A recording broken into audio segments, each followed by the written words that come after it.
ओम ह्रीं अरहं ळमोचिनाळं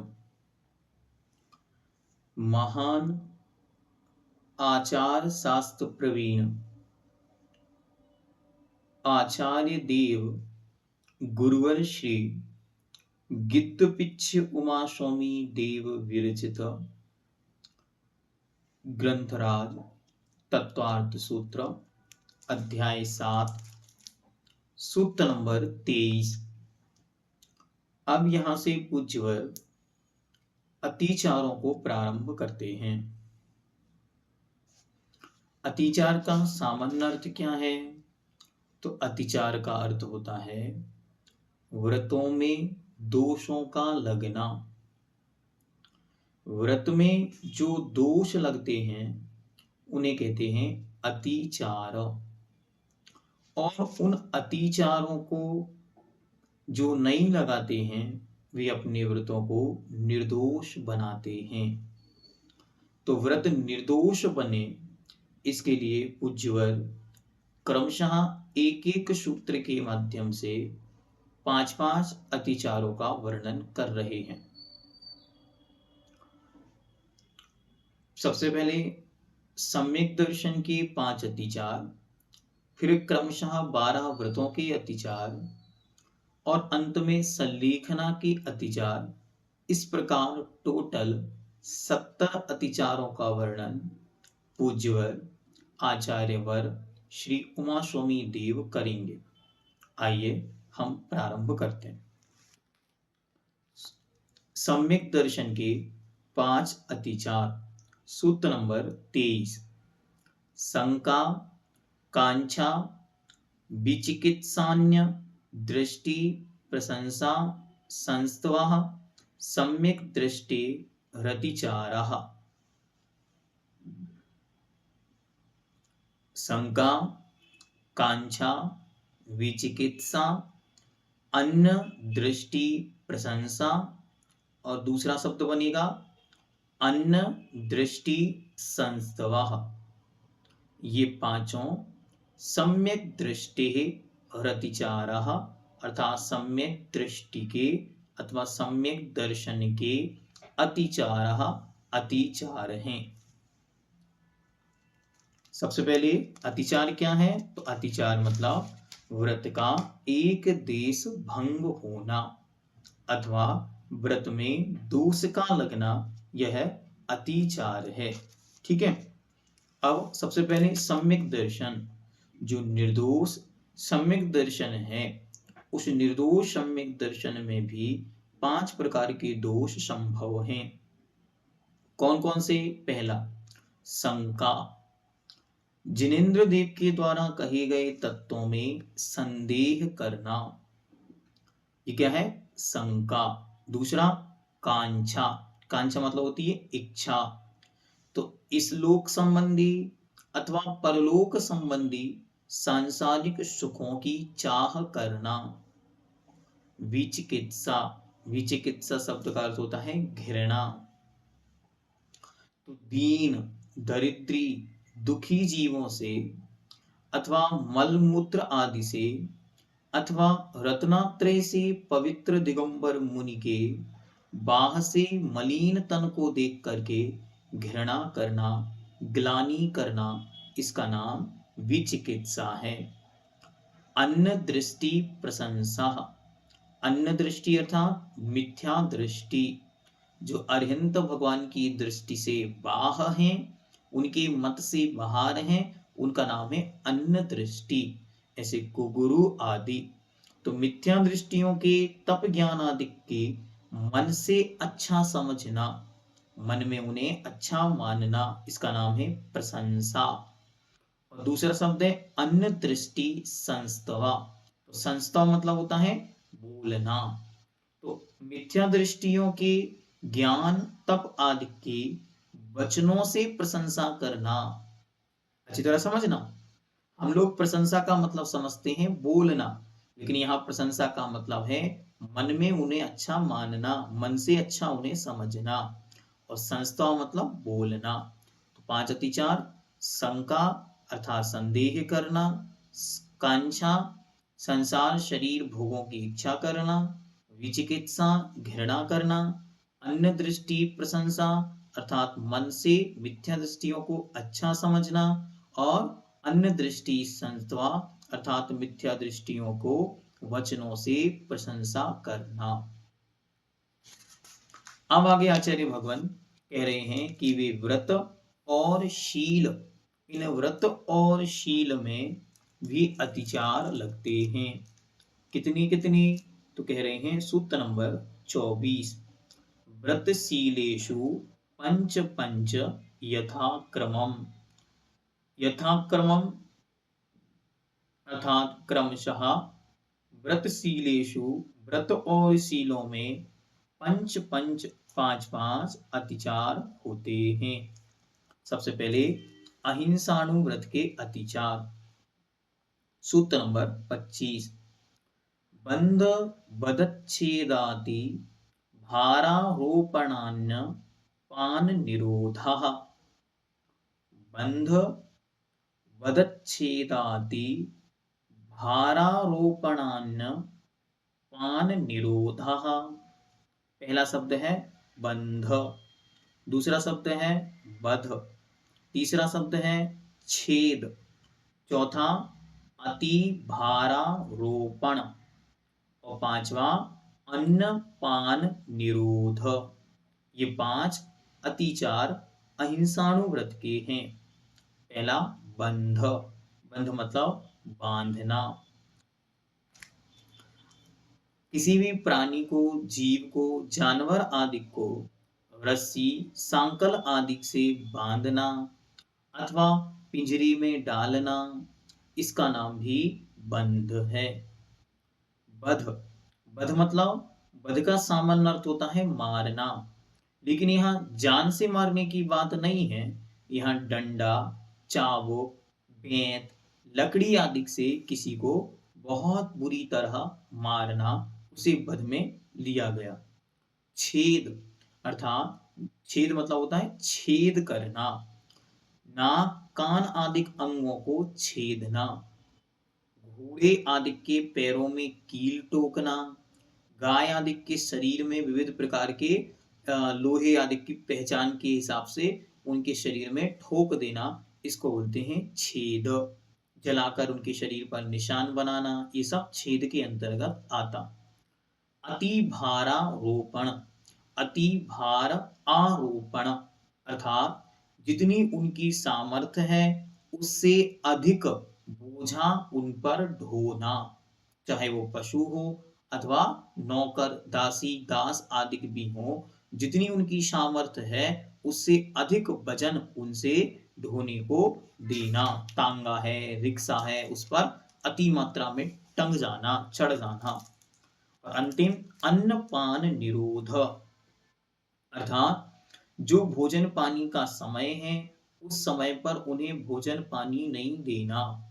पशु पक्षी हैं, जानवर हैं अथवा अपने आश्रित नौकर आदि हैं, उन्हें समय पर भोजन नहीं देना अथवा उनके भोजन में बाधा उत्पन्न करना अथवा उनके भोजन पानी को रोक देना। इनसे क्या होता है? इनसे अहिंसा व्रत, जो आपने अहिंसाणु व्रत ग्रहण किया हुआ है, वह दूषित होता है। इसलिए उसकी निर्मलता चाहते हैं तो निरंतर इन अतिचारों से बचने का पुरुषार्थ करना चाहिए। अब आगे कहते हैं सत्यानुव्रत के 5 अतिचार। सूत्र नंबर 26, मिथ्योपदेश, रहोभ्यख्यान, कूटलेख क्रिया, न्यासापहार, साकार मंत्र भेदः। मिथ्योपदेश, रहोभ्यख्यान, कूटलेख क्रिया, न्यासापहार, साकार मंत्र भेदः। पहला शब्द है मिथ्योपदेश, दूसरा शब्द है रहोभ्यख्यान, तीसरा शब्द है कूटलेख क्रिया, चौथा शब्द है न्यासापहार, पांचवा शब्द है साकार मंत्र भेद। ये 5 सत्यानुव्रत के अतिचार हैं। पहला मिथ्योपदेश, मिथ्या मतलब झूठे अथवा अहितकर, जो अकल्याणकारी है, ऐसे मिथ्या उपदेश देना, झूठी गवाही देना अथवा इस प्रकार के उपदेश देना जिनसे कि मोक्ष मार्ग से विपरीत जो उपदेश हैं, उन्हें भी मिथ्योपदेश या मिथ्या वचन कहते हैं। इसके बाद है रहोव्याख्यान। रहोव्याख्यान अर्थात रहस्य उद्घाटन करना, किसी के एकांत में की गई क्रिया को प्रकट कर देना, जिसे गुप्त प्रकाशन भी कहते हैं या रहस्य उद्घाटन भी कहते हैं। कूटलेख क्रिया। कूटलेख क्रिया मतलब जाली दस्तावेज बनवाना, दूसरों को फंसाने के लिए झूठे दस्तावेज लिखना, लिखवाना, बनाना अथवा बनवाना। न्यासापहार। न्यास प्लस अपहार। न्यास मतलब होती है धरोहर। धरोहर जो आपके लिए गारंटी के लिए कोई वस्तु आपके पास रखी गई है। मानो आपसे किसी ने पैसा लिया 1 लाख रुपए और उसके बदले कुछ सोना चांदी आपके पास रख दिया, उसे बोलते हैं न्यासापहार। उसको बोलते हैं न्यास, धरोहर, गारंटी। उसका क्या कर लेना? अपहार, अपहरण कर लेना, मतलब उसे भुला देना अथवा उसे गायब कर देना अथवा अब तुम्हारा समय हो गया ऐसा कहकर उसकी जो न्यास है, धरोहर है, उसे बेच देना, उसे बोलते हैं न्यासापहार। इसके बाद साकार मंत्र भेद। मुख की आकृति आदि से अथवा अनेक प्रकार के इशारे आदि से दूसरों की बात को जानकर प्रकट कर देना, इसे बोलते हैं साकार मंत्र भेद। हाथ पैर आदि के अभिप्राय से, जैसे मानो कहीं चुनाव का कार्य चल रहा है, किसी ने इशारा किया और आपने कह दिया ये साकार मंत्र भेद होता।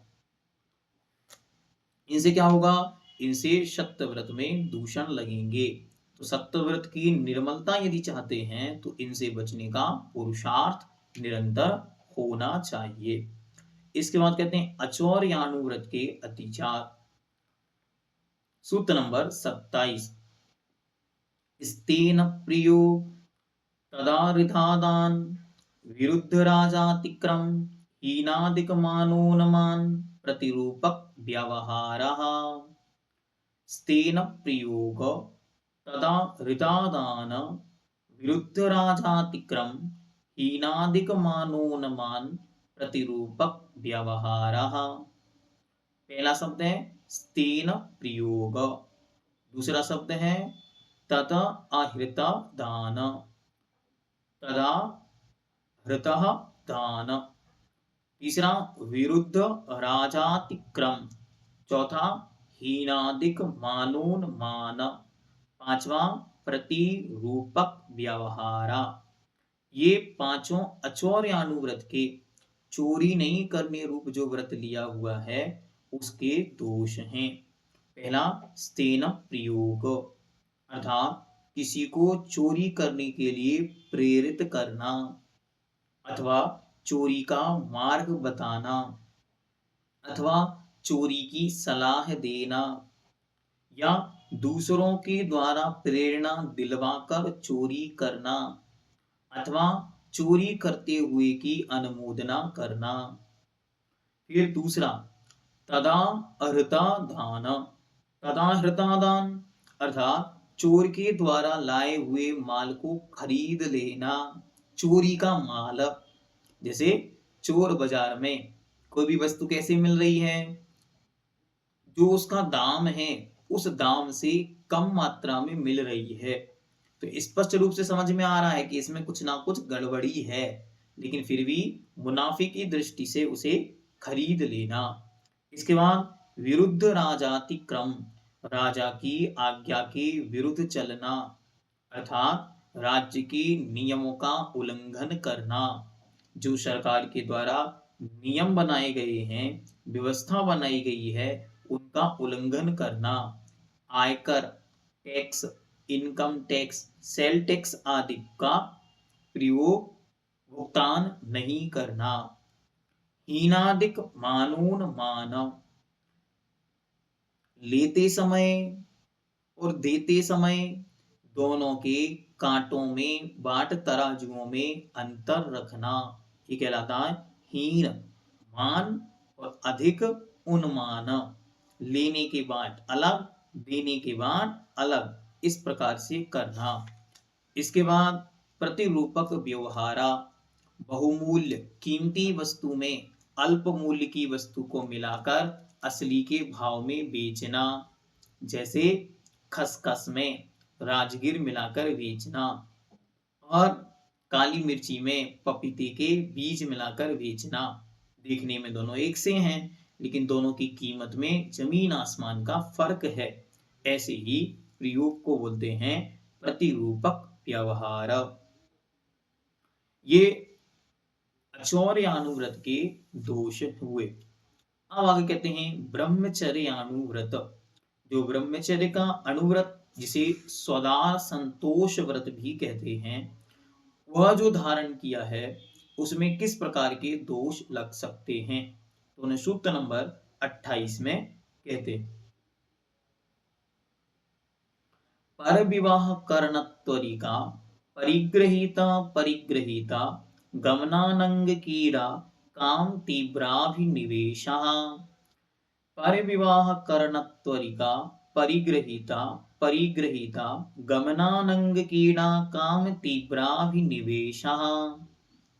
पहला शब्द है पर विवाह करण, दूसरा शब्द है इत्वरिका परिग्रहीता गमन, तीसरा शब्द है इत्वरिका अपरिग्रहीता गमन, चौथा शब्द है अनंग कीड़ा और पांचवा शब्द है काम तीव्र अभिनिवेश।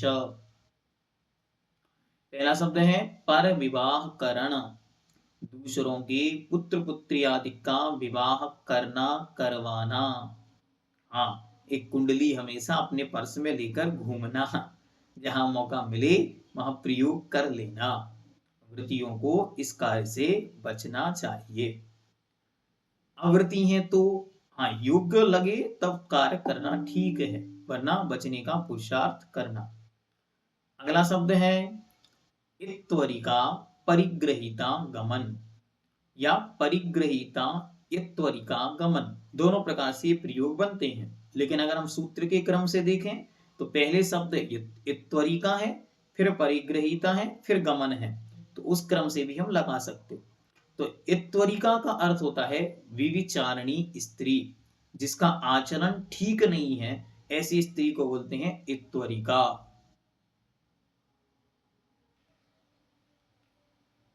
इत्वरिका शब्द का अर्थ है विविचारणी स्त्री, जिनका आचरण ठीक नहीं है। ऐसी स्त्रियां दो प्रकार से हो सकती।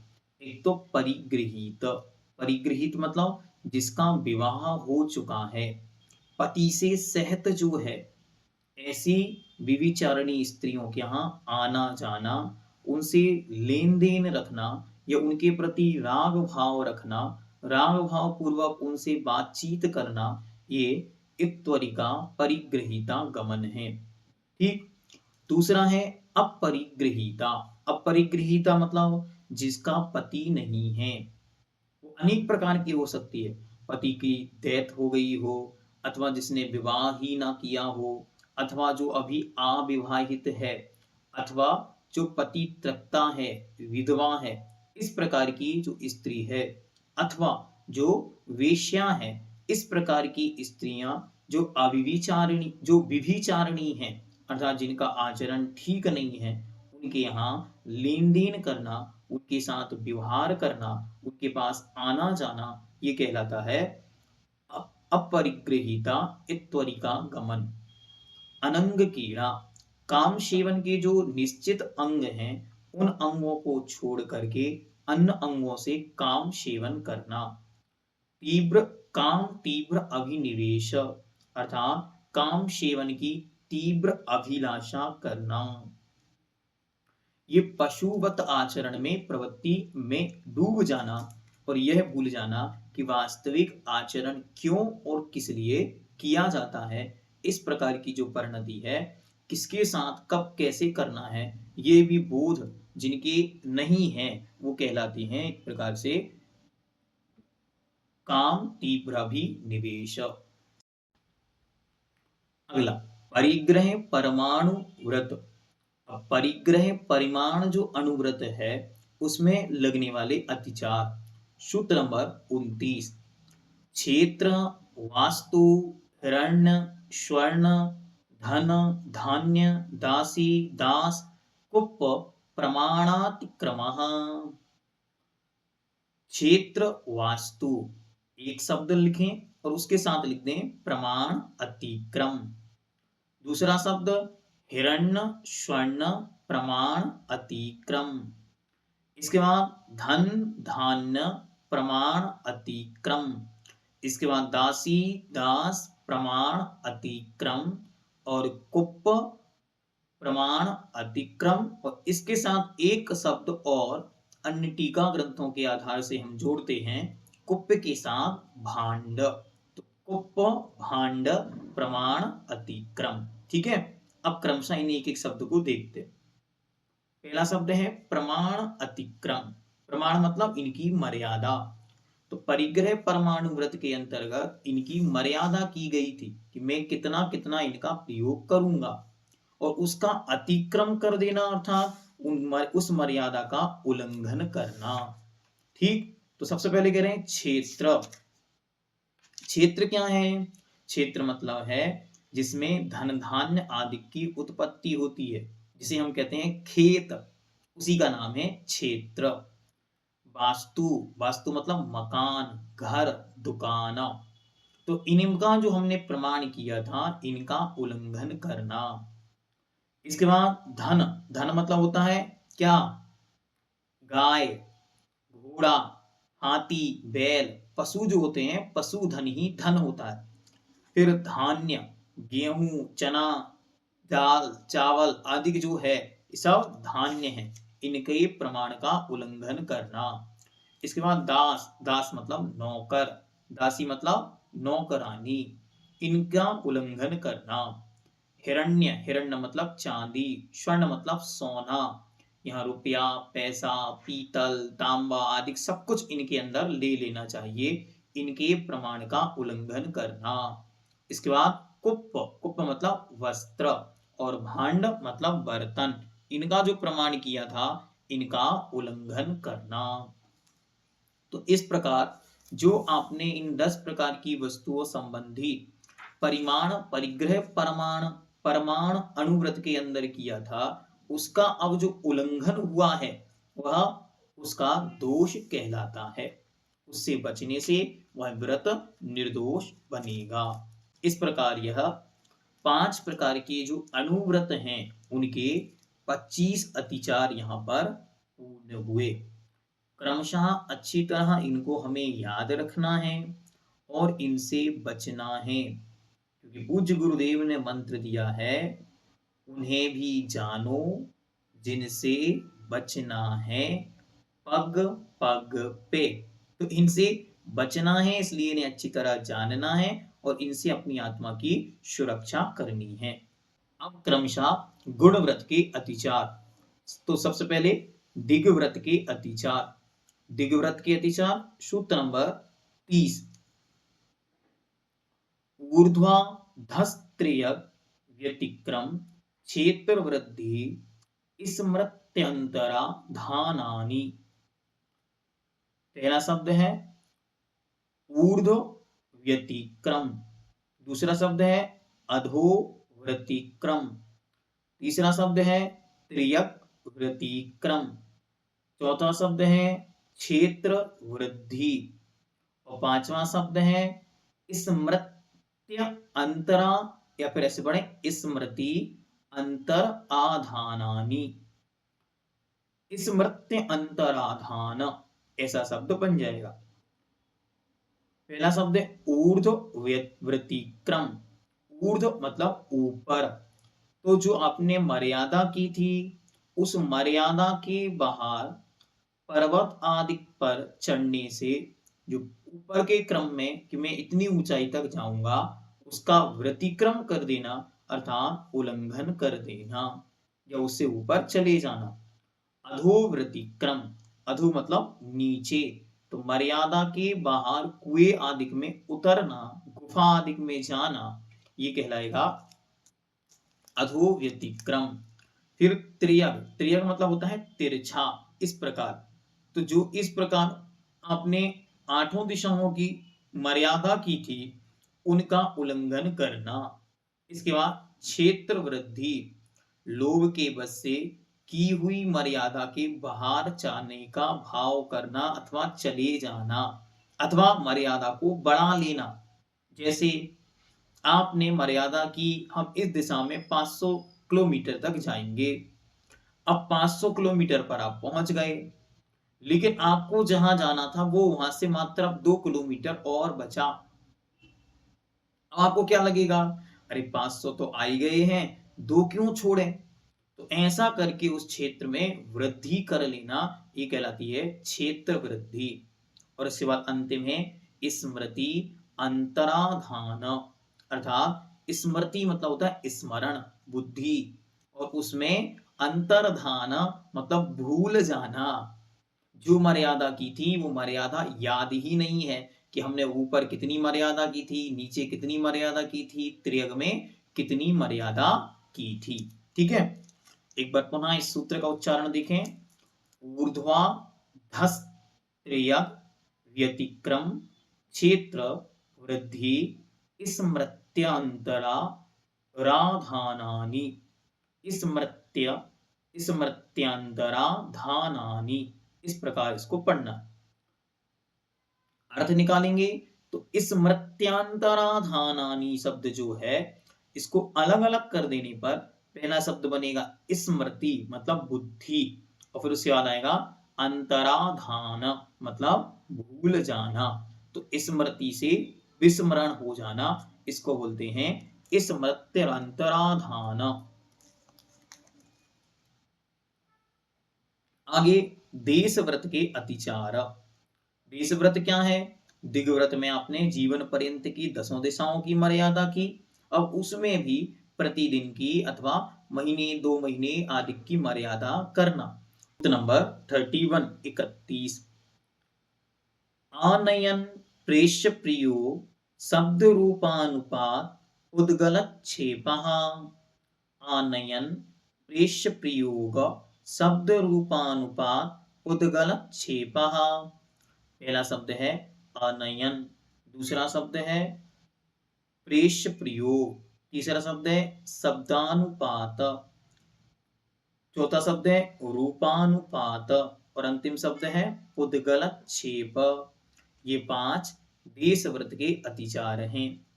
पहला अनयन, जो आपने मर्यादा की है उस मर्यादा के बाहर की वस्तु को लाने की आज्ञा करना अथवा किसी से मंगवाना। अनयन, अनयन शब्द का अर्थ होता है मंगाना, लाना, बुलाना।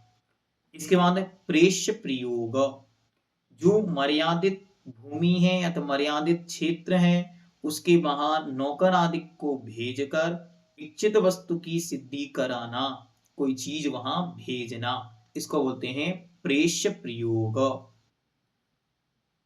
शब्दानुपात, शब्द से अनुपात करना, मतलब खांसी, ताली बजाना आदि शब्दों के द्वारा मर्यादा के बाहर वाले व्यक्ति को अपना अभिप्राय समझाकर बुलाना अथवा अपने कार्य की सिद्धि कराना। रूपानुपात, रूप मतलब अपना शरीर या अपना आकार, अपनी बॉडी, अपने शरीर को दिखाकर, शरीर के इशारे से मर्यादा से बाहर स्थित जीव को अपना शरीर दिखाकर इशारा आदि करके अपनी कार्य की सिद्धि करना। उद्गलक्षेप, उद्गल मतलब पत्थर कंकड़ आदि, क्षेप मतलब फेंक कर, मर्यादा के बाहर कंकड़ पत्थर आदि को फेंक कर अपनी कार्य की सिद्धि करना। सीधी बात यह, जैसे बने तैसे अपना कार्य कर लेना और मर्यादा के अंदर बना रहना, इसका नाम भी देशव्रत का अतिचार है। आगे अनर्थ दंड व्रत। अनर्थ दंड व्रत जो लिया उसमें क्या दोष लगते हैं, सो अब उनको क्रमशः सूत्र नंबर 32 में कहते हैं। कंदर्प, कौतकुच्य, मौखर्य, समीक्षाधिकरणोपभोग, परिभोगा, नर्थक्यानि। कंदर्प, कौतकुच्य, मौखर्य, समीक्षाधिकरणोपभोग, परिभोगा, नर्थक्यानि। अब क्रमशः एक एक शब्द देखें। तो सबसे पहला शब्द है कंदर्प, दूसरा शब्द है कौतकुच्य, तीसरा शब्द है मौखर्य, चौथा शब्द है असमीक्षाधिकरण और पांचवा शब्द है उपभोग, परिभोग, अनर्थक्य। ये 5 अनर्थ दंड के अतिचार हैं। पहला कंदर्प, कंदर्प अर्थात काम को उत्तेजित करने वाले राग से हास्य सहित अशिष्ट वचनों को बोलना, अर्थात ऐसे वचन बोलना जो सामान्य से बोलना ठीक नहीं माने जाते, गाली गलौज करना आदि। कौतकुच्य, हास्य और अशिष्ट वचनों के साथ शरीर से भी कुचेष्टा करना, गंदे इशारे करना, बैड टच आदि करना। इसके बाद मौखर्य, मौखर्य क्या है, धृष्टता पूर्वक आवश्यकता से अधिक बकवाद करना अथवा कुछ भी बोलना। इसके बाद असमीक्षाधिकरण, असमीक्ष अधिकरण, असमीक्षा बिना विचारे मन वचन काय की अधिक प्रवृत्ति करना। ये हमारे लिए प्रयोजनीय है, प्रयोजनीय नहीं है, किस लिए करना, इन सब का आगे पीछे पूर्वापर विचार किए बिना ही उस क्रिया को कर लेना। उपभोग, परिभोग, नर्थक्यानि। भोग, उपभोग अथवा उपभोग परिभोग के पदार्थों को आवश्यकता से अधिक संग्रह करना। जहां आवश्यकता से अधिक भोग का परिमाण करना भी दोष है। जितनी आवश्यकता है उतनी ही करना, उससे अधिक में नहीं जाना।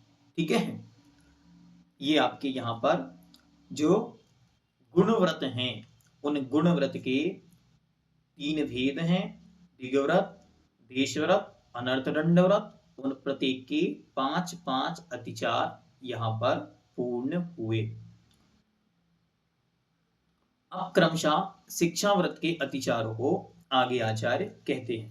ठीक है, तो सबसे पहले सामायिक शिक्षा व्रत, सूत्र नंबर 33। योग दुष्प्राणिधानादर स्मृत्यनुपस्थानानि। योग दुष्प्राणिधानादर स्मृत्यनुपस्थानानि। योग दुष्प्राणिधान, पहला शब्द है योग दुष्प्राणिधान। अब योग 3 प्रकार का है, तो तीनों को क्रमशः लगाएंगे तो पहला बन जाएगा काल, काय दुष्प्राणिधान, दूसरा वचन दुष्प्राणिधान और तीसरा मनु दुष्प्राणिधान। चौथा शब्द है अनादर और इसके बाद अंतिम शब्द है स्मृत्य अनुपस्थानानि। स्मृति अनुपस्थितानि, स्मृति का अनुपस्थित हो जाना। ठीक है, ये शब्द है। पहला शब्द क्या बना, योग दुष्प्राणिधान, योगों की दुष्प्रवृत्ति, अन्यथा प्रवृत्ति करना। सामयिक के समय जैसे मन वचन निकाय के लिए कहा गया है वैसा मन वचन निकाय ना करके उनसे विपरीत अथवा अन्यथा करने का नाम दुष्प्राणिधान है। दुष्प्राणिधान, दुष्प्रवृत्ति क्या है, तो कषाय, सामयिक के समय कषाय करना, क्रोध मान माया लोभ सहित मन वचन काय की जो प्रवृत्ति है उसी का नाम दुष्ट प्रवृत्ति अथवा दुष्प्रवृत्ति अथवा दुष्प्रणिधान कहलाती है। पहली, काय दुष्प्रणिधान, शरीर के अंगोपांग को हिलाना डुलाना, आसनबद्ध या नियंत्रित नहीं करना, जो उसमें कहा पर्यंक आसन, पद्मासन अथवा कायोत्सर्ग आसन आदि से बैठना, उसमें बैठकर उन्हें हिलाना डुलाना, चलायमान करना, आसन बदलना आदि। इसके बाद वचन दुष्प्रणिधान, अर्थ रहित शब्दों का प्रयोग करना, वचनों की दुष्प्रवृत्ति करना। वचन दुष्प्रणिधान है, उस समय क्या बोलना अथवा नहीं बोलना, चुप रहना, ये सब उसकी मर्यादा के अंदर था, उससे बाहर जाना। फिर उसके बाद मनोदुष्प्रणिधान, सामयिक में उदासीन रहना, उत्साह से रहित होकर सामयिक करना, मन की अन्यथा प्रवृत्ति करना, मन को कहीं और चला जाना, भूल जाना, मन में क्या चिंतन चल रहा है उस चिंतन को ही भूल जाना। इसके बाद अनादर, सामयिक व्रत में उत्साह का ना होना, उद्यम ना करना, नींद आना, प्रमाद आना, आलस्य आना, इसका नाम है अनादर। ऐसा भाव मन में आ जाना कि कहां फंस गए, रोज रोज सामयिक करनी पड़ती है, ये सा भाव आना।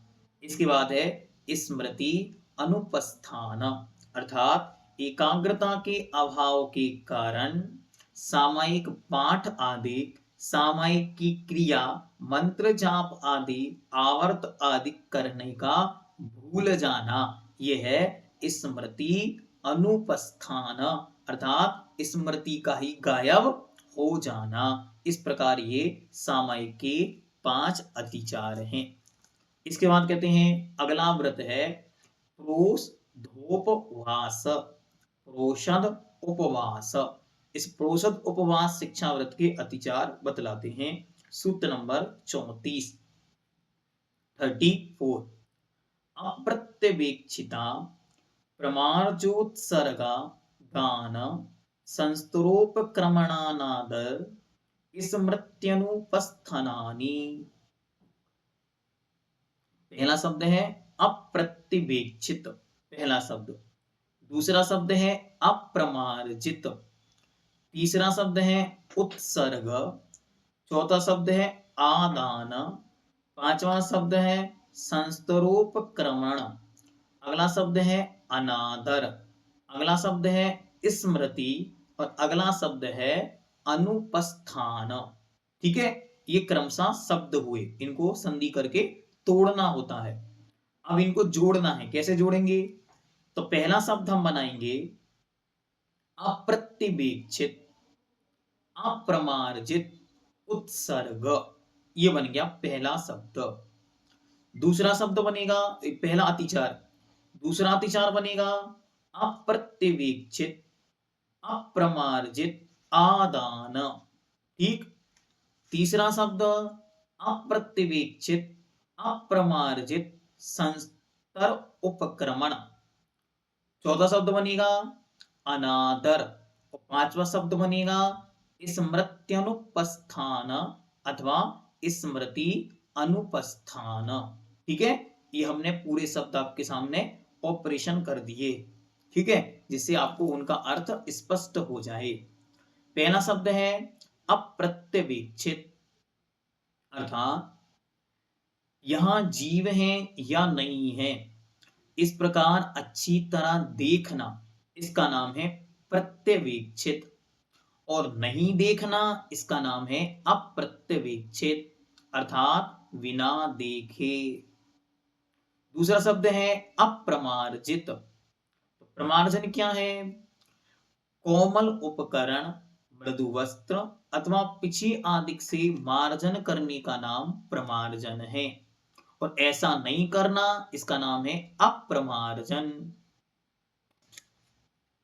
ऐसा नहीं करना इसका नाम है अप्रमार्जन। ठीक है, तो दो शब्द हो गए, पहला बिना देखे और दूसरा शब्द हो गया बिना सोधे अथवा बिना प्रमार्जन किए।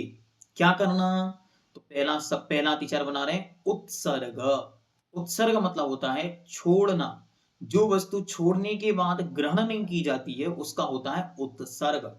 तो मल, मूत्र, कफ आदि शरीर के मलों को छोड़ना।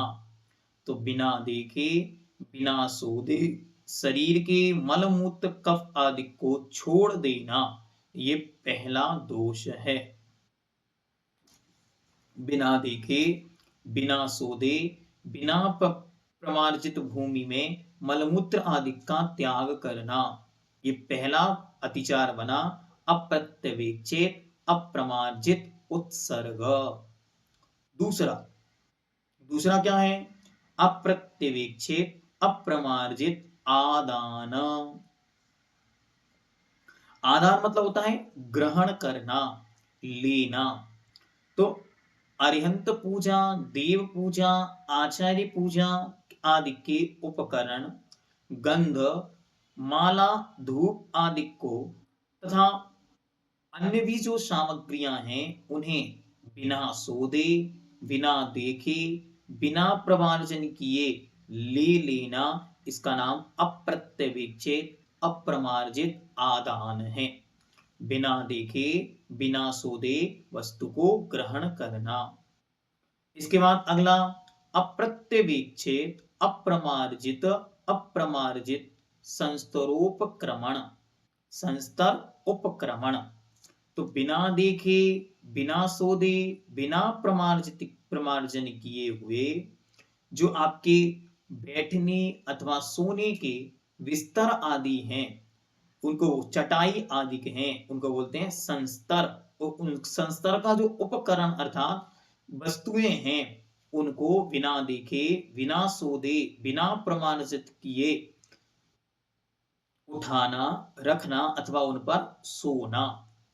इसके बाद अनादर, भूख प्यास आदि से व्याकुल होने के कारण आवश्यक कार्यों में उत्साह से रहित हो जाना।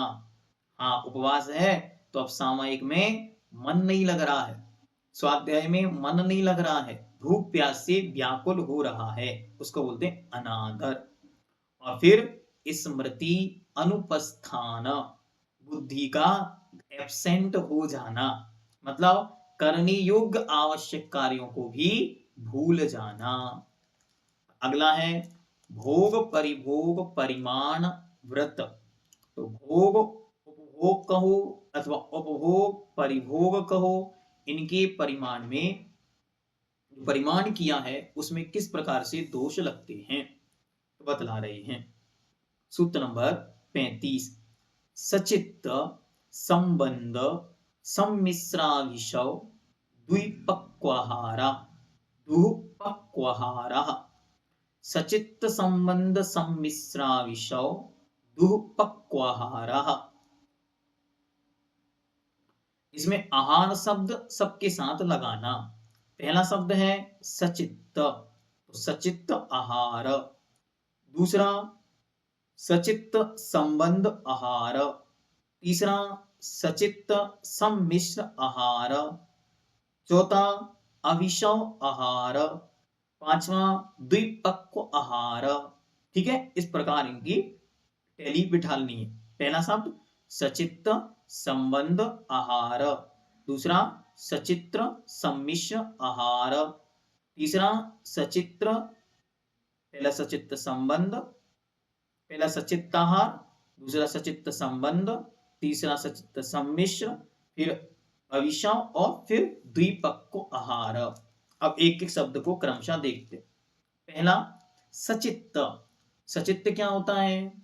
सचित्त मतलब जीव से सहित, जो चित्त से जीवन से युक्त है वो कहलाता है सचित्त। तो सचित्त से युक्त जो आहार है वो कहलाएगा सचित्त आहार।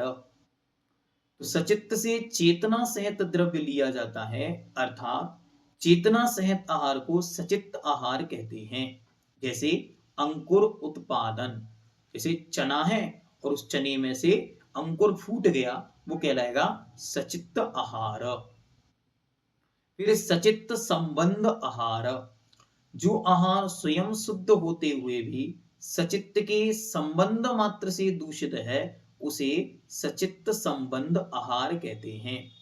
आहार तो शुद्ध है लेकिन उसका संबंध सचित्त से हो गया। जैसे आपने प्रासुक पानी किया और जिस पात्र में आपने पानी रख रहे थे वो पानी में अनछना पानी पहले से था, या उसमें पानी लगा हुआ है, उसको पहले आपने साफ नहीं किया, पोंछा नहीं है, ऐसा। इसके बाद सचित्त सम्मिश्र, सचित्त से एक मेक मिला हुआ सचित्त आहार सचित्त सम्मिलित आहार कहलाता है। जैसे द्रव्य आश्रित सूक्ष्म प्राणियों से मिश्रित जिसको पृथक करना शक्य नहीं है, ऐसे आहार को सचित्त सम्मिश्र आहार कहते हैं। सचित्त पदार्थ का उस आहार के साथ मिश्रण हो जाना, मिल जाना, जिसे हम अलग नहीं कर सकते। वह अविषम आहार, जिस आहार से मानव का अधिक काम विकार उत्पन्न हो, ऐसे आहार को अविषम आहार कहते हैं। इसके बाद आया द्विपक्व आहार, जो ठीक से पका हुआ ना हो अथवा अध पका हो अथवा अधिक गीला हो अथवा दोबारा पकाया गया हो, दोबारा गर्म किया गया हो, उसे बोलते हैं द्विपक्व आहार।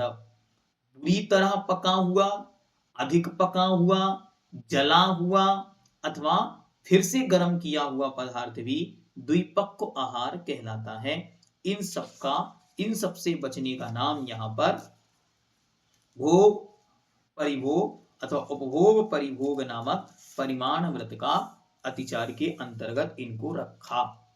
विशेषता यह है कि महाराज का मेन फोकस खाने पीने पर रहा कि आपका खाने पीने संबंधी बहुत ज्यादा सावधानी की आवश्यकता है, ऐसा उन्होंने यहाँ पर इस सूत्र के माध्यम से समझाया।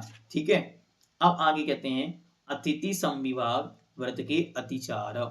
अतिथि जिनकी आने की कोई तिथि निश्चित नहीं है, उनको ऐसे मुनि आदि को एक विशेष भाग देकर फिर आहार करना। पहले मुनि को दे आहार, फिर करे निज आहारा।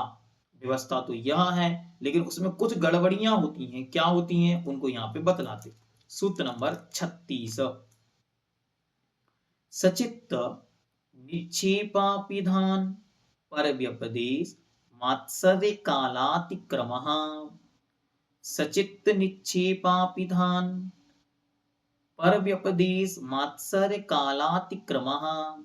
पहला शब्द है सचित्त निक्षेप, दूसरा शब्द है सचित्त अपिधान, तीसरा शब्द है पर व्यपदेश, चौथा शब्द है मात्सर्य और पांचवा शब्द है कालातिक्रम, काल अतिक्रम। ये अतिथि संविभाग व्रत के 5 अतिचार हैं। पहला सचित्त निक्षेप, सचित्त मतलब जीव से युक्त कमल पत्र, केले के पत्ते आदि पर आहार को रखना। जैसे आप लोग रोटी को बना के और कपड़े के अंदर उसको रख देते हैं, ऐसे दक्षिण भारत आदि में जहां केले के पत्ते का अधिक प्रयोग होता है, वहां उस कपड़े की जगह पर केले के पत्ते का प्रयोग किया जाता है। अब वो केले का जो पत्र है वो सचित्त है और उसमें जो आहार रखा हुआ है वो सचित्त निक्षेप कहलाता। अपिधान, अपिधान मतलब होता है ढकना, तो उसी सचित्त से ढकना, उस आहार को, आहार तो बनाया और उसको सचित्त वस्तु से ढक दिया। फिर पर व्यपदेश, पर व्यपदेश मतलब दूसरों से दिलवाना। इस दान की वस्तु का दाता अन्य है ऐसा कहकर देना, अथवा मेरी सुविधा तो नहीं है, मुझे अन्यत्र जाना है इसलिए तुम दे देना मेरी जगह, ऐसा कहकर दिलवाना, ये पर व्यपदेश है। मात्सर्य, दान करते हुए भी पात्रादिक में अनादर होना या दूसरे दाता के गुणों को सहन ना कर सकना, इसका नाम मात्सर्य है। इस पर हमें बहुत विचार करने की आवश्यकता है। भले ही व्रत ना भी हों आपके, लेकिन फिर भी इसके विचार बार बार लेकर जाएं, अपने उपयोग को तद्रूप करें। कैसे? जब हमने चौका लगाया तो सबसे पहले आचार्य भगवंत आ रहे हैं, अब क्या हो रहा है, उत्साह अनंत गुना है। लेकिन नहीं आए तो क्या हो गया? सारा उत्साह समाप्त हो गया, मात्सर्य प्रारंभ हो गया। उनके यहीं क्यों गए, हमारे यहां क्यों नहीं आए? फिर मानो आचार्य महाराज आपके यहाँ आ गए, अब क्या होगा? अन्य में अनादर का भाव उत्पन्न हो जाना, एक दूसरे को धक्का मुक्की करना, एक दूसरे के प्रति गलत व्यवहार, गलत विचार आ जाना। इसलिए पूज्य गुरुदेव ने बहुत सुंदर मंत्र दिया कि आपको एक संकल्प ले लेना है जीवन पर्यंत के लिए। क्या? या तो हम पड़गाहन कभी जीवन में करेंगे ही नहीं, अथवा हम पड़गाहन में खड़े हुए हैं तो जब तक अंतिम पात्र संघ का ब्रह्मचारी भी जब तक आहार को नहीं निकल जाएगा तब तक हम पड़गाहन करेंगे। सबसे पहले आचार्य भगवंत को, वे नहीं आए तो मुनि महाराज, वो नहीं आए तो आरिका माताएं, वो नहीं मिले तो एलक महाराज, वो नहीं मिले तो छुल्लक महाराज, वो नहीं मिले तो त्यागी व्रती ब्रह्मचारी को भी हम ले जाकर आहार कराएंगे। हम ऐसा नहीं करेंगे कि इसके चौके उसके चौके, यहां भागना वहां भागना। ये पात्र की अविनय कहलाती है। इसलिए पात्र के प्रति अविनय का भाव नहीं आना चाहिए। दूसरा, जो हमारे यहाँ आहार देने आया है उसके प्रति पूर्ण सम्मान का भाव आपके हृदय में होना चाहिए। आप अच्छी तरह शोधन करके उसके हाथ में देकर और फिर उससे दिलवाकर सविनय उसको विदा करो। उसके प्रति गलत भाव भी यदि अंतरंग में उत्पन्न हुआ है तो अतिथि संविभाग नामक व्रत का दोष है, मात्सर्य नाम का दोष उत्पन्न होगा। इसलिए सविनय उसको कहिए, भैया अभी आप रुकिए, हम 5 मिनट बाद आपसे दिलवाएंगे। उसको रोक कर फिर आप आहार शोधन करके उसके हाथ में देकर उससे दिलवाएं, अथवा देने के पहले उसको बोल दें, भैया 3 गिलास आप देकर यहां से विदा होइए, अगले को अंदर आने दीजिए। अगर आप व्यवस्था नहीं बनाएंगे तो उसके जीवन में दान के प्रति अनुत्साह प्रकट होगा, वो कहलाएगा मात्सर्य भाव। इसलिए उससे बचने का प्रयास करना चाहिए। और ऐसा मेरा विश्वास है कि अगर हम व्यवस्था बनाते हैं तो बहुत अच्छी तरह कार्य की सिद्धि भी हो जाती है, अगर हम भाव करें और व्यवस्था पहले से बनाए। जैसे पूज्य गुरुदेव जब राहतगढ़ पधारे तो हमको जैसे ही ऐसी असंख्या ऐसी भावना मन में उत्पन्न हुई कि अगर पूज्य गुरुदेव आएंगे तो लगभग 150-200 लोग सामान्य से आहार देने को आना ही है। ये एकदम से निश्चित व्यवस्था है, उसमें कोई अंतर नहीं आएगा। अब इतने लोगों को आपको आहार दिलाना ये आपके लिए बहुत भारी नहीं होना चाहिए, बहुत बड़ा सौभाग्य होना चाहिए कि 200 लोगों को हम अपने गुरुदेव को आहार दिला पाएंगे। हम तो पूरे भारत में कहीं भी जाकर गुरु महाराज जहां आहार लेंगे उस चौके में जाकर के आहार दे सकते हैं, लेकिन ऐसे बहुत सारे लोग हैं जिनके जीवन में ये सौभाग्य केवल आज आएगा। इसलिए मेरे मन में भाव बन गया कि जैसे ही वो रुके, हमने घर वालों को, सतनी व्यवस्थापक थे, सबको कह दिया कि कोई भी किसी को रोकेगा नहीं, आज जितने लोग आएंगे सब आहार देंगे। तो सब लोग बोले व्यवस्था कैसे बनेगी? हमने कहा व्यवस्था बनाने का सबसे अच्छा उपाय यह है, वो उसके अनुसार सबको चलना। क्या व्यवस्था है? जब चौके में एंट्री होगी तब महाराज जी के साथ केवल चौके में जिन्होंने पड़गाहन किया और जो पहले से चौके में है केवल वो लोग रहेंगे। और फिर क्या करेंगे, धीरे धीरे जो चौके के अंदर है वो क्रमशः दे दे के 3-3 आहार उनसे दिलवाओ 3 बार, और धीरे धीरे वो लोग पीछे दूसरे कमरे में उनको जाके बैठते जाओ। फिर जो नीचे से हैं उनमें से 3-3 4-4 5-5 लोग बुलाओ और उनसे आहार दिलवाओ और फिर क्रमशः उनकी विदाई करो। इन लोग जब सब बाहर हो जाएंगे तब फिर जो अंदर बैठे हैं उनको वापस बुला लो। इस क्रम से आहार दिलवाए। लगभग 200 लोगों ने उत्साह, उमंग, उल्लास, आनंद से भर के आहार दिए और वे लोग आज तक आनंद के साथ झूम झूम कर ये कहते हैं कि भैया जी आपने बहुत अच्छे से आहार दिलवाए थे। हम कोने में इस तरफ खड़े हो गए और हमने क्या किया, बहुत अच्छा दिमाग लगा के सबको जोड़ी से बुलाया और एक फोटोग्राफर को वहां पे खड़ा कर दिया, सबकी फोटो खींचते जाओ, कोई लौट के नहीं आएगा। तो जोड़ी से बुलाते जाओ, ये मौसा जी मौसी, ये बुआ ये फूफा जी, ये मामा ये मामी, आप आते जाओ आहार दो जाते जाओ, आते जाओ आहार दो और जाते जाओ। क्रमशः ये 3-3 आहार सबसे दिलवाए।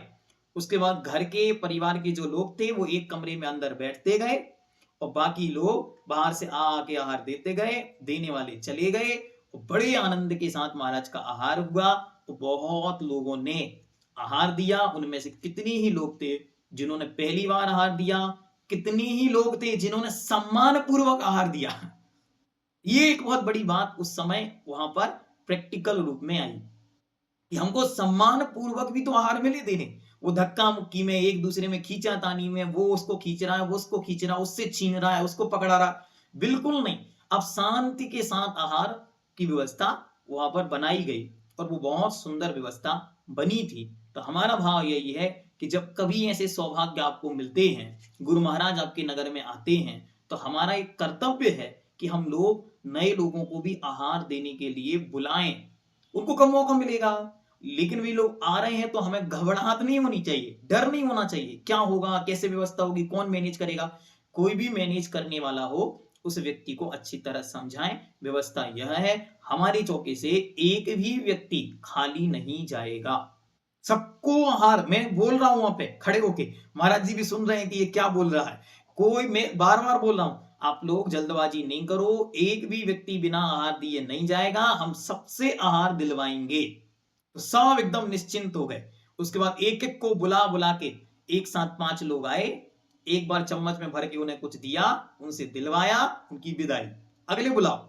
ऐसा करके सब लोगों से आहार दिलवाए जा सकते हैं। और हमने इस बात को बहुत अच्छी तरह उस दिन प्रैक्टिकली किया, अप्लीकेबल, क्योंकि वो हमारा खुद का निजी चौका था, तो हम सारी व्यवस्थाएं अपने हिसाब से मैनेज कर पाए। उस समय जो सहयोगी लोग थे वो बहुत अच्छे थे, उन्होंने सारी व्यवस्थाएं अच्छे से की। लेकिन मुझे उस दिन ये समझ में आया कि सम्मान पूर्वक आहार देने और सम्मान पूर्वक आहार दिलवाने में हम लोगों की रुचि यदि हो तो व्यवस्था बनाने में कोई कमी नहीं होती। लेकिन ये रुचि हम लोगों में है ही नहीं। हम लोगों में धक्का मुक्की की प्रवृत्ति अति मात्रा में बढ़ चुकी है।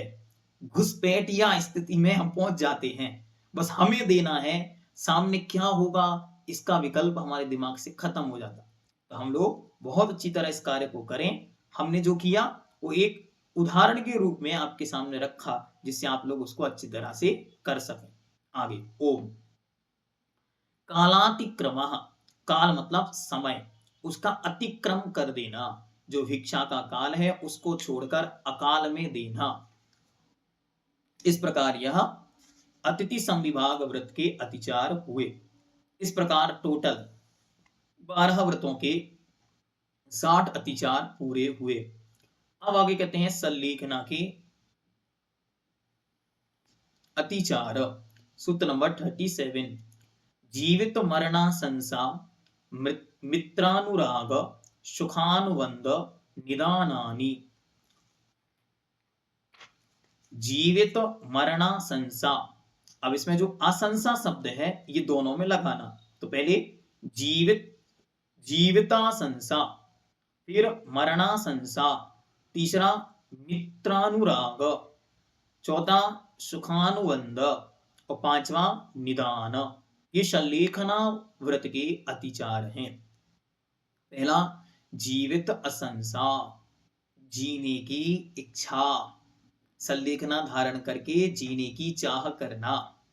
मतलब बहुत सारे लोग, क्या होता है कि बहुत बड़ी पीड़ा में, दुख में या किसी प्रकार की परेशानी में आकर सल्लेखना ले ली। अब यहां सल्लेखना चालू हुई और वहां क्या होगा, वहां मामला सुधरना चालू हो गया। अब क्या लगता, अभी हम और जी सकते हैं। इसे बोलते हैं जीवित अशंसा, जीने की इच्छा। फिर मरणाशंसा, सल्लेखना व्रत धारण कर रोग आदि की तीव्र पीड़ा के कारण मरने की इच्छा करना।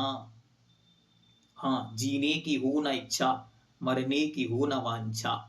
अच्छी तरह करना, उनको समझना कि देखो अब पीड़ा होगी, सर्दी है अथवा गर्मी है, भूख है, प्यास है, शरीर की वेदना है, अनेक अनेक प्रकार की बीमारियों में अनेक अनेक प्रकार की अलग अलग वेदनाएं होती हैं।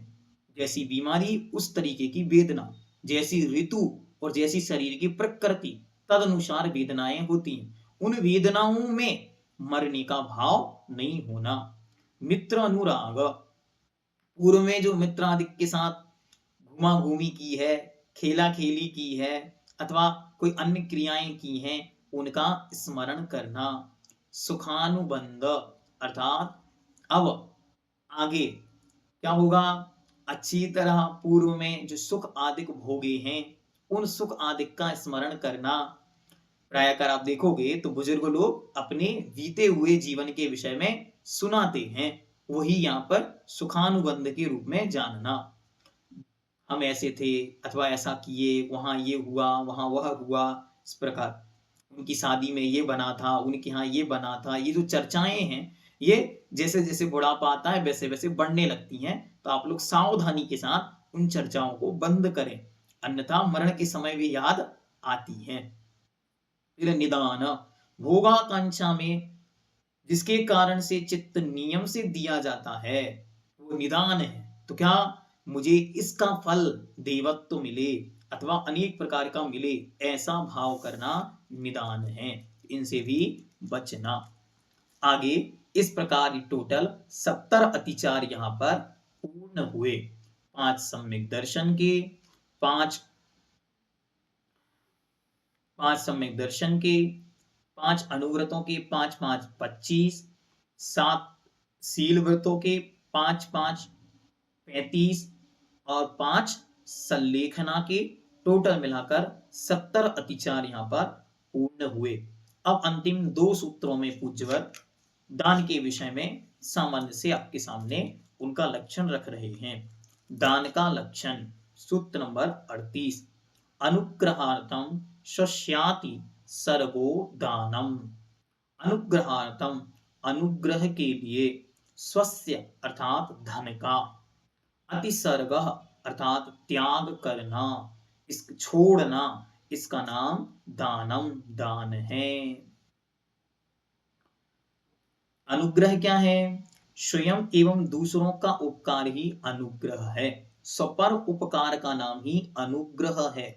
तो अनुग्रह के लिए, जिससे मेरा भी कल्याण हो और सामने वाले का भी कल्याण हो, इसके लिए अपनी वस्तु का, स्वस्य के 2 अर्थ ले लो, अपनी वस्तु का अथवा धन का अतिसर्ग, छोड़ना, देना, त्यागना, इसका नाम दान है। अच्छी तरह इसको ध्यान रखो। ऐसी कोई वस्तु नहीं देना जिससे कि उनका या आपका अकल्याण हो जाए। इसके बाद कहते हैं दान के फल में विशेषता। दान के फल में विशेषता किस चीज से आती है? तो 39 नंबर, विधि द्रव्य दात्री पात्र विशेषात तद विशेषः। तत् मतलब उस दान में विशेषा, विशेषता आती है। उस दान के फल में विशेषता किससे आती है? तो पहले कहते हैं विधि से, फिर विधि विशेष, फिर द्रव्य विशेष, फिर दात्री दाता विशेष, फिर पात्र विशेष। जैसी इनकी विशेषता, जैसी इनकी स्पेशलिटी, जैसी इनकी व्यवस्था, उसके अनुसार उस दान के फल में भी विशेषता उत्पन्न हो जाती है। इसलिए कभी भी जब भी आपको दान का लाभ मिले तो अपनी उत्कृष्टता को बढ़ाना है, अपनी विधि को अर्थात नवदा भक्ति, इनमें विशेषता लाने से दान में विशेषता आएगी। द्रव्य जो दिया जा रहा है उसमें विशेषता लानी है। फिर दाता विशेषता, दाता गुणों से युक्त हो। दाता के जो 7 गुण हैं, इनका अच्छी तरह अध्ययन करना चाहिए और उनका अध्ययन करके फिर उनको अपने जीवन में धारण करना चाहिए कि हम में ये गुण कम तो नहीं। दान देते समय गुण हम यहाँ पे बता दे रहे हैं, चर्चा फिर कभी करेंगे और आपको डिस्क्रिप्शन में उसकी लिंक भी उपलब्ध कर देंगे। तो दाता के 7 गुण कौन से हैं? तो श्रद्धा, भक्ति, तुष्टि, विज्ञान, विज्ञान को विवेक भी कहते हैं, अलोलुपता, इसको अलोभ भी कहते हैं, सत्व और क्षमा, ये दाता के 7 गुण कहलाते हैं। इनसे युक्त दाता विशेष कहलाता है। ठीक है, फिर आगे पात्र विशेषात, तो जैसा पात्र होगा उस पात्र की विशेषता से आपके दान में विशेषता आती है। इस प्रकार यह आपका 7वां अधिकार यहाँ पर आज पूर्ण हुआ। इति तत्वार्थ सूत्रे मोक्ष शास्त्रे 7मो अध्यायः। इस प्रकार यह 7वां अध्याय आज आप तक पहुंच गया। यह बहुत अच्छा और शुभ प्रसंग है। हम सभी अपने आप को गौरवान्वित महसूस करें कि पूर्व आचार्यों के एक एक शब्द को अच्छी तरह शब्दार्थ पूर्वक ऑपरेशन कर करके हम जानने का भाव कर रहे हैं और वे शब्द हमें प्राप्त हो रहे हैं। तो जिन जिन निमित्तों से वो हम तक पहुंच रहा है उनके प्रति कृतज्ञता का भाव रखते हुए, आभार का भाव रखते हुए, धन्यवाद का भाव रखते हुए एक एक कदम आगे आगे बढ़ना है। तो शीघ्र हम आगे बढ़ें इस संकल्प के साथ। यहीं पर आज यह 7वां अध्याय आपके लिए उपलब्ध कराया है श्रीमती पीयूष जी सिंगई, नागपुर तुलसी नगर से हैं। उन्होंने यह सौभाग्य आपके सामने रखा। उनके प्रति भी कृतज्ञता आभार का भाव रखते हुए जैनम जयतु शासनम।